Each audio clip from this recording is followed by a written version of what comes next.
Millionaire humiliated his black ex-wife at the airport.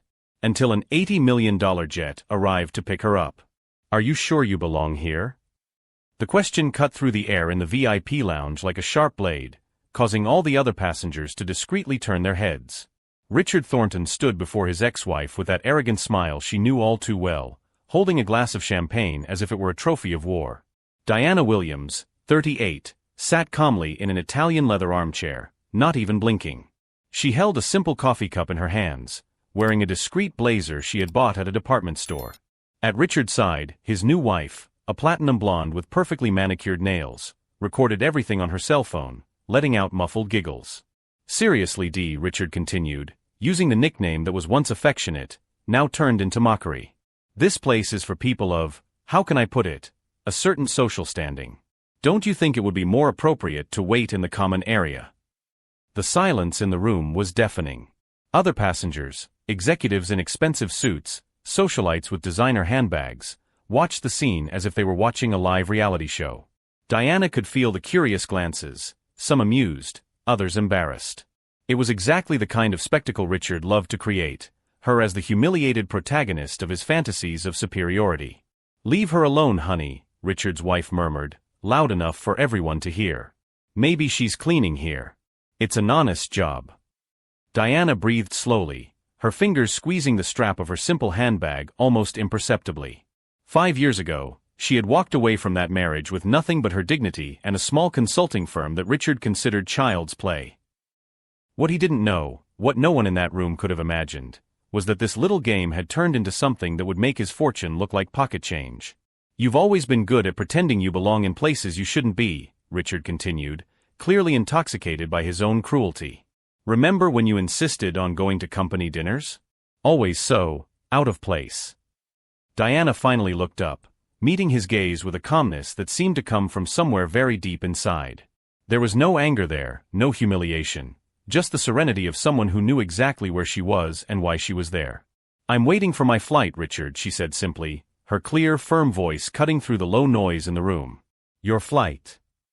Richard laughed loudly, looking around as if he wanted everyone to share in the joke. "Where to? Back to your tiny apartment? How many layovers will you need?" What Richard couldn't see, what his arrogance prevented him from noticing, was that Diana didn't look like a defeated woman waiting for an economy flight. There was something in her posture, in the way her eyes sparkled when she looked at him, that suggested this conversation was about to take a very different turn than he imagined. If you're wondering how such a humiliating situation could turn into something extraordinary, be sure to subscribe to the channel, because what's about to happen will completely rewrite the concept of who really belongs in places of power. While Richard savored every cruel word, Diana maintained that mysterious serenity of someone who keeps a secret too powerful to be revealed before the right time. A secret that was just minutes away from turning that VIP lounge into the scene of the greatest reversal of power those people would ever witness. Richard was clearly enjoying the spectacle he had created. He walked around Diana's armchair like a predator circling its prey, gesturing theatrically to the improvised audience of first-class passengers who were now openly watching the scene.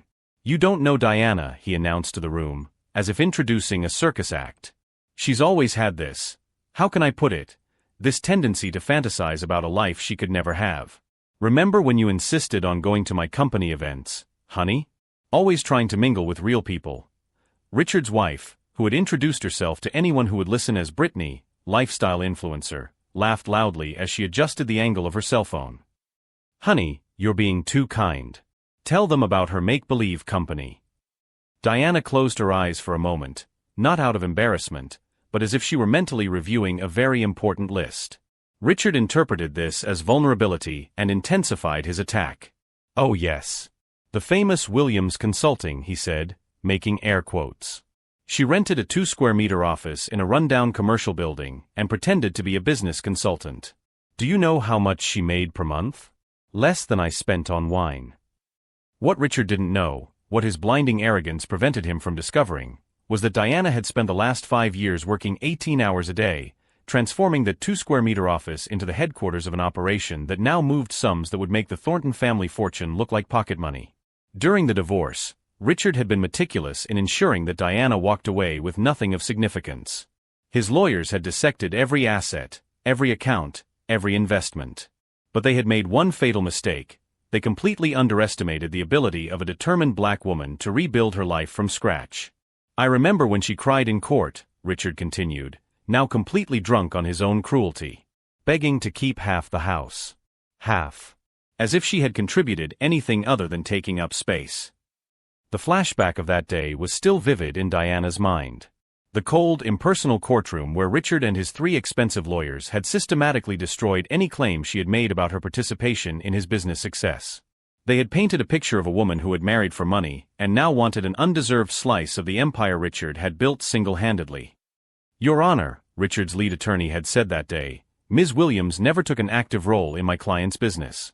She has no formal education in business administration, no proven track record in business, and frankly, she does not demonstrate the skills necessary to manage the complex assets she is claiming. Diana had left that courtroom with only a small financial settlement and the humiliation of having been portrayed as an incompetent opportunist. But she had also left with something Richard's lawyers could never have predicted, a burning motivation that made her work harder than she had ever worked in her life. The funny thing, Richard said, now turning directly to Diana, is that you always thought you deserved to be in places like this. But look where you are now, alone, broke, probably in debt, waiting for an economy flight to some irrelevant place. Brittany let out another shrill laugh. Honey, show her our destination. We're going to the Bahamas on his parents' private jet. First class isn't even first class when you have your own jet. This was the moment when Diana should have been squirming with humiliation, begging them to stop, or simply running out of the room with her tail between her legs. It was exactly the reaction Richard expected, needed, to validate his sense of superiority. Instead, Diana opened her eyes and looked at Richard with an expression he couldn't quite decipher. There was no anger there, no humiliation, no despair. There was something that looked almost like pity. Are you done, Richard? She asked calmly, checking the time on the simple watch she wore on her wrist. Finished. Richard laughed, but for the first time his laughter sounded a little forced. Honey, I've barely begun. Do you want me to tell these people what our sex life was like? Or maybe how you used to beg me not to end the marriage? A middle-aged man in an expensive gray suit, who had been reading a financial newspaper by the window, slowly lowered the paper and watched the scene with an expression of barely concealed disgust. An elegant silver-haired lady shook her head, clearly embarrassed by Richard's behavior. Diana realized that the tide was beginning to turn. People in the room were beginning to realize that they were not witnessing a casual encounter between ex-spouses, but rather a deliberate act of public cruelty. Richard, Diana said, and something in her tone made him stop laughing immediately. In 5 years, you haven't changed a bit. You're still the same small man who needs to belittle others to feel big. Small. Richard's voice rose a notch, losing its cultivated air of superiority. I own 3 companies. I have an 8-figure net worth. You don't even have a single digit. It was then that Diana smiled. Not a forced or defensive smile, but a genuine calm smile from someone who knew exactly what was about to happen. And in that moment, for the first time in the entire conversation, Richard felt a twinge of uncertainty. You're right, Diana said, rising gracefully and smoothing her blazer. I don't actually have an 8-figure net worth. Richard visibly relaxed, ready to savor the admission of defeat. I have 9. The silence that followed was so deep that you could hear the almost imperceptible hum of the room's air conditioning system. Richard blinked several times, as if Diana's words were a foreign language he was trying to decipher. Sorry, what did you say? Brittany murmured, lowering her cell phone for the first time since the recording began. But Diana didn't repeat herself. Instead, she looked toward the entrance of the room, where an airport employee had just appeared with a slightly anxious expression on her face. Every cruel word Richard had uttered in the last 15 minutes had only served to confirm what Diana already knew, that he was still the same arrogant, insecure man who had underestimated a black woman 5 years ago, and that he was about to pay the price for that arrogance in the most public and humiliating way possible. Diana's claim of having 9 digits hung in the air of the VIP lounge like a bomb about to explode. Richard blinked repeatedly, his mind trying to process information that simply did not make sense in the universe where he was the absolute center. 9 what? Brittany stammered, looking between Diana and Richard as if expecting someone to shout it's a prank. Richard forced a laugh that came out more like a nervous bark. Diana, you're delusional. 9 figures? You barely had $9 when we split up. Stop fantasizing and accept that your life has become a complete failure. The airport employee approached discreetly, carrying an elegant clipboard. Ms. Williams? I'm sorry to interrupt you, but I have an update on your flight. Diana turned to the young woman with a gentle smile, completely ignoring Richard, who continued to babble incredulously. Yes, dear. Tell me. Your pilot has just confirmed that you are ready for boarding. Mr. Morrison is on his way to escort you to the aircraft. Richard felt as if he had been punched in the stomach. Morrison. He knew that name. David Morrison was one of the most expensive and influential lawyers on the East Coast, the kind of man who charged $1,000 a minute for a consultation and only accepted clients with a net worth of over $100 million. There must be some mistake, Richard muttered, but his voice had lost all its previous arrogance. Diana doesn't even have enough money to pay for a duty lawyer, let alone David Morrison. It was then that the pieces of the puzzle began to fall into place in Diana's mind, taking her back to the exact day her life had changed forever. 3 years ago, she was in her tiny apartment, eating instant noodles for the 5th night in a row, when she received a phone call that would change everything. Ms. Williams, said the voice on the other end of the line. This is Jennifer Chun from TechVantage Consulting.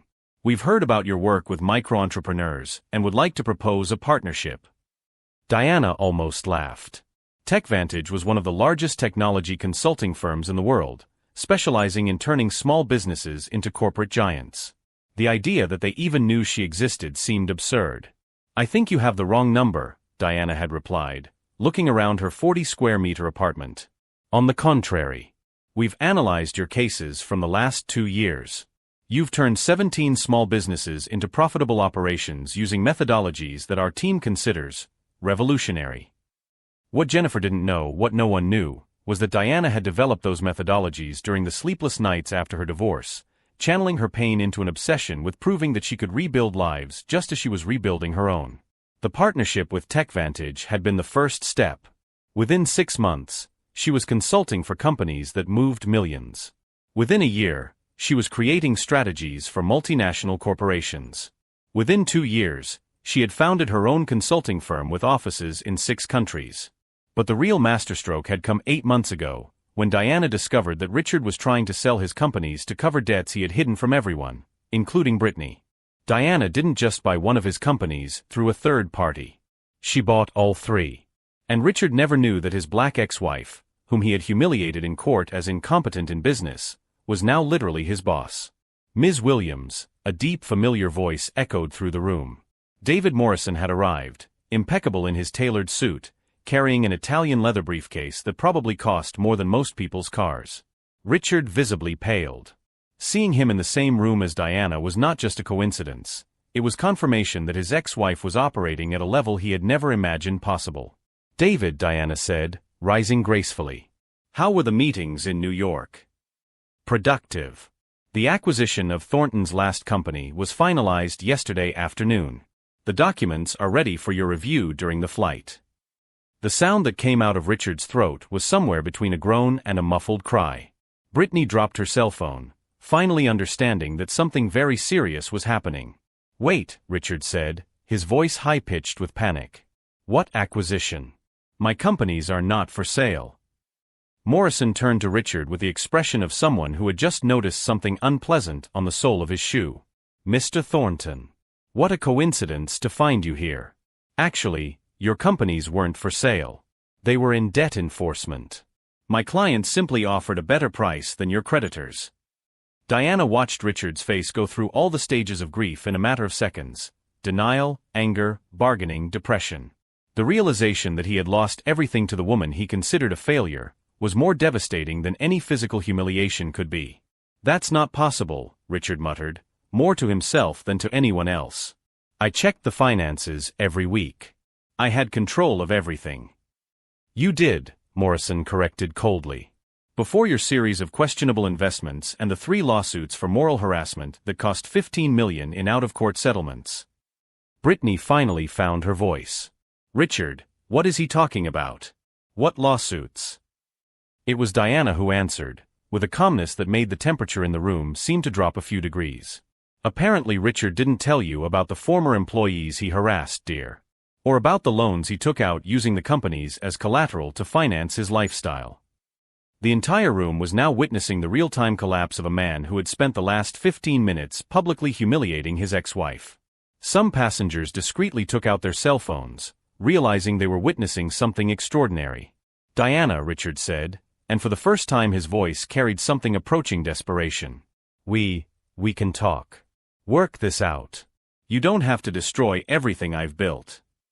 Diana tilted her head, studying the face of the man who had tried to annihilate her self-esteem and credibility 5 years earlier. "Funny, Richard.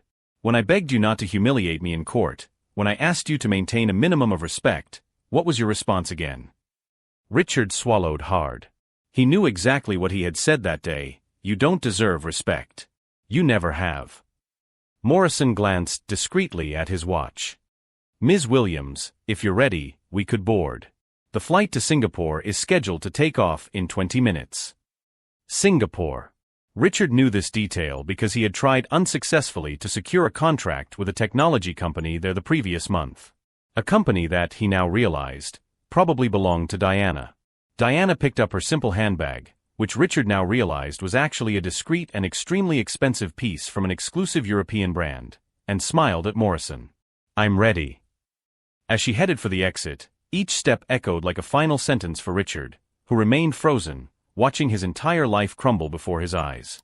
But there was something in Diana's smile, a quiet satisfaction that suggested today's public humiliation had been merely the appetizer of a much more elaborate feast of justice she had been preparing for years, and that Richard was about to discover that losing his companies was only the first course.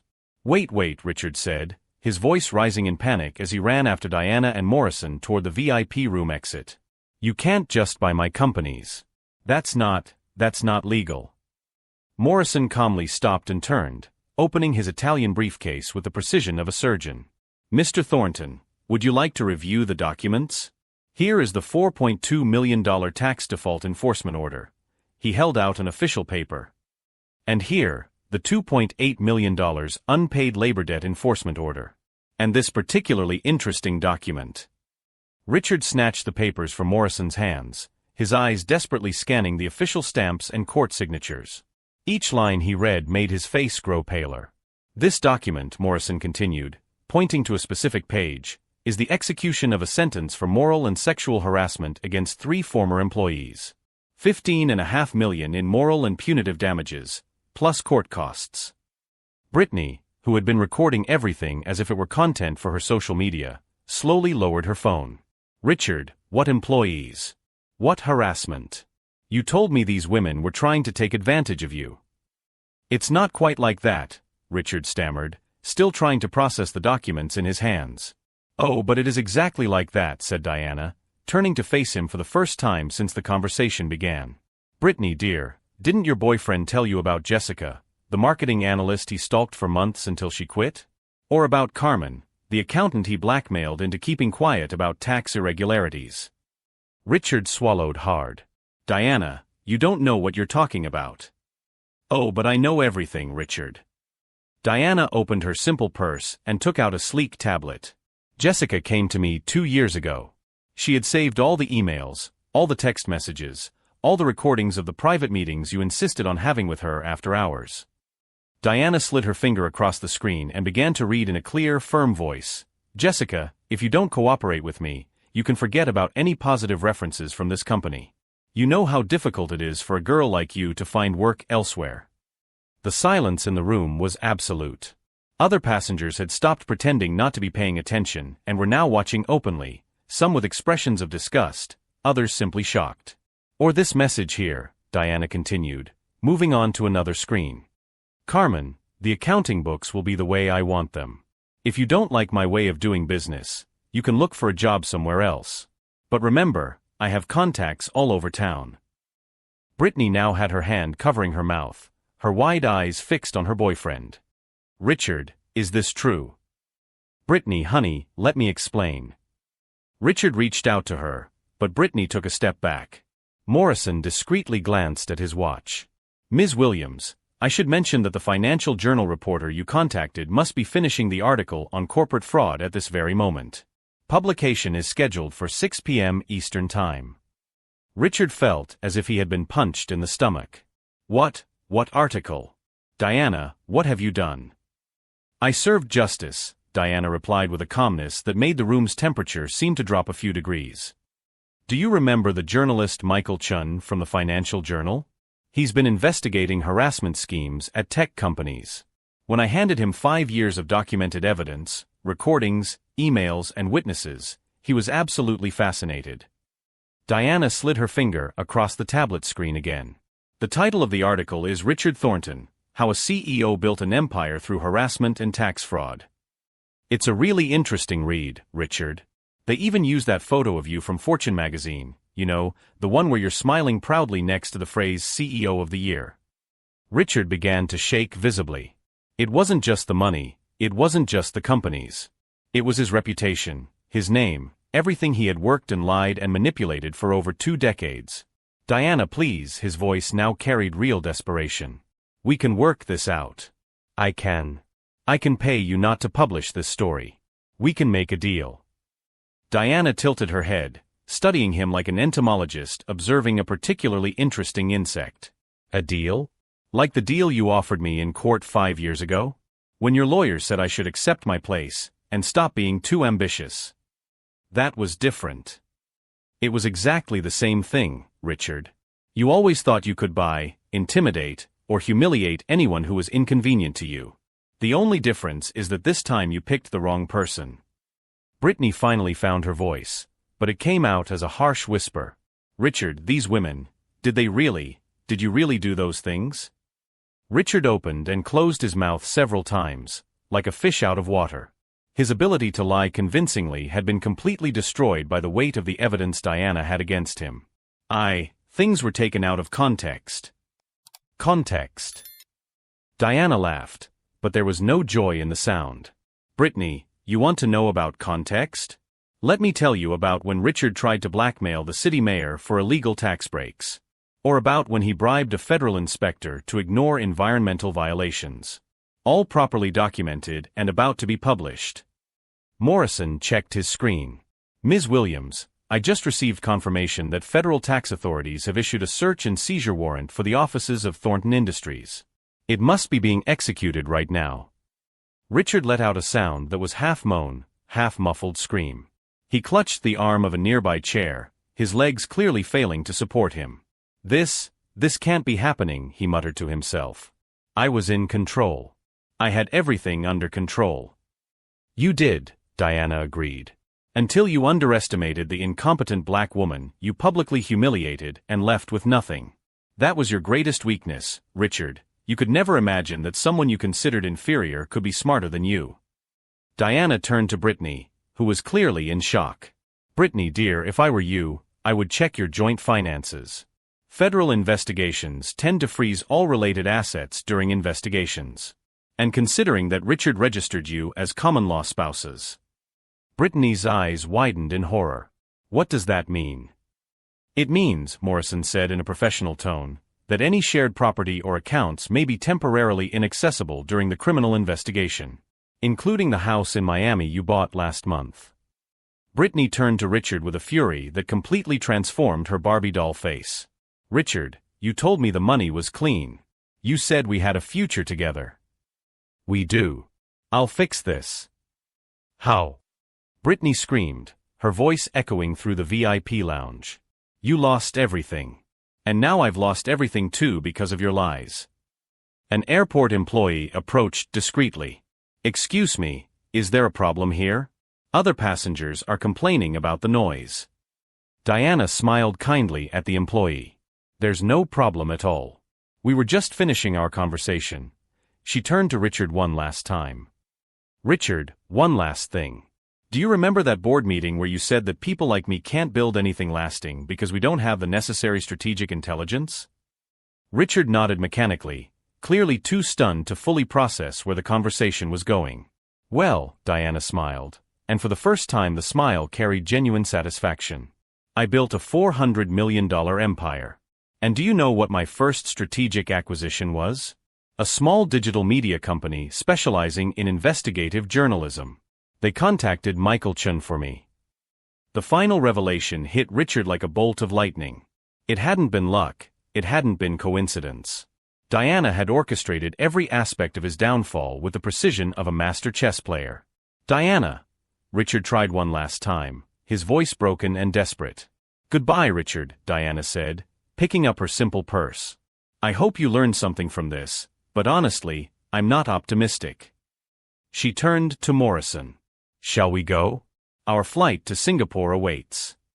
As Diana and Morrison walked toward the exit, leaving behind a completely devastated Richard and a tearful Brittany, everyone in the room witnessed one of the most complete reversals of power they had ever seen.